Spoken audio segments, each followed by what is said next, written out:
ଆମର डायबिटीज रोगी भात खाई परिबे कि नहीं यार आज उत्तर खोजिबा। जय जगन्नाथ सांग माने वेलकम टू टिफिन टाइम। आपन तो देखुछन आम रेगुलर रही ड्रिंक्स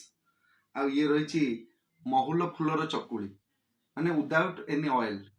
केवल चाउल आउ से बुट मिशिची आमर महुल फुल यहाँ आम चकुली प्रिपेयर कर ये रही तो चणार तरकारी जो कि भी ऑयल दि जाए नहीं कि स्पाइस यूज करा जाए नहीं केवल अदा आउ टमाट आ कंचा लंका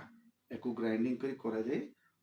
ये भी पूर्व आम बहुत खाइचु टेस्टी लगुच आपण मैंने भी ये प्रिपेयर करूँ। आउ ये तो रहा खजूर आउ ये आपेल आउ ये तो रोचे अंगूर आउ ये अनार आउ डेली डेली आपण खजूर दुईटी खाइबा चेष्टा करूँ। ये मुझे अधिक नहीं कारण मुझे अधिक खाए कारण मोर कौन रोग ना आपण मैंने भी चाहिए खाईपर। मुझे कहूली ना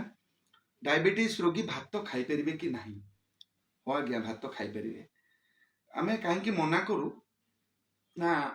भात कि राइस रे हमर जो ग्लाइसेमिक इंडेक्स टिके हाई रही जोटा कि 64 रु 85% रो जाउची ग्लाइसेमिक इंडेक्स जोटा आम बेसी खाइले कौन हम ना आम बॉडी रे ग्लूकोज रो परिमाण टा टिके बढ़िबो आ डायबिटीज रोगी मानक पई एटा क्षतिकारक हुए। आमे आमे जो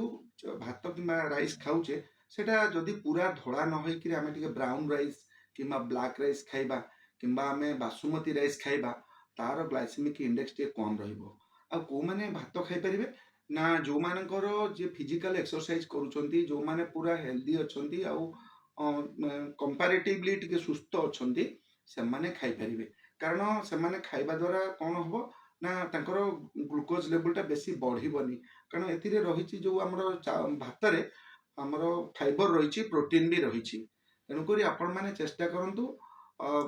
कम क्वांटिटी रो खाइबे हमरो डाली आउ तरकारी बेसी परिमाण रो खाइबे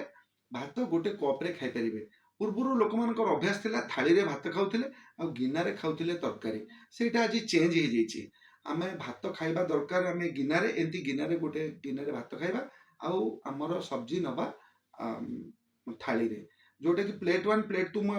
2 आपन को मु कहिछि लंच रे आपन जते बेले खाउछंती प्लेट 1 कहले हम सलाड को बुझौछि सलाड सफिशिएंट प्लेट 1 रे खांतु प्लेट 2 रे आपन जहा पारुछंती नेक्स्ट आइटम खांतु सकाळ ब्रेकफास्ट हेवी करंतु लंच गोटे रु 12 रु गोटे मध्य करंतु संध्या 7 रे खाइबा बंद करंतु माने डिनर टाइम आ ताहले आपन देखिबे डायबिटीज भी आपन को दूरे करी पळेबो। जय जगन्नाथ।